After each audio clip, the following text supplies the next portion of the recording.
Let's dive into leadership. Where is it at in the world? What's missing and where is it going? Well, joining us in the studio, who knows a lot about this subject, is boss lady, founder of Small Business Women Australia, Amanda Rose. Amanda, thank you for joining us on Power Hour. Thanks for having me.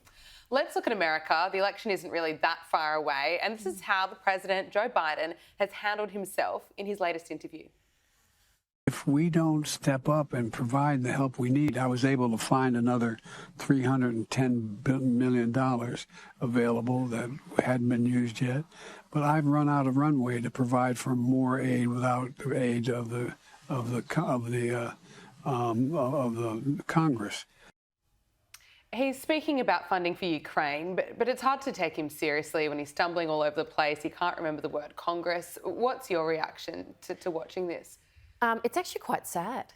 Yeah. So I actually think that whoever is putting him in that position to do these interviews, to go out publicly and humiliate himself, obviously hate him. I think his own people hate him. I really do, because you wouldn't treat your grandfather like this. You wouldn't treat any human being like this.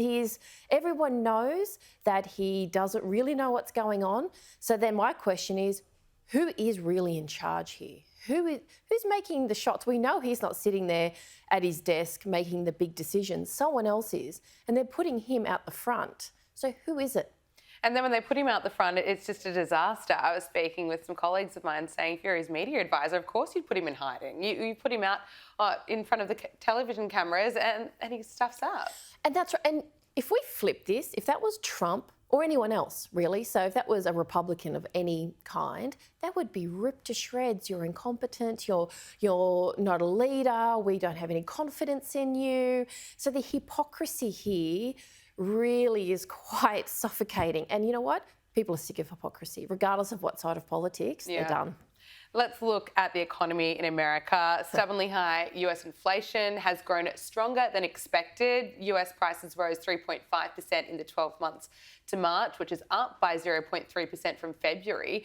How will the state of the US economy impact the election?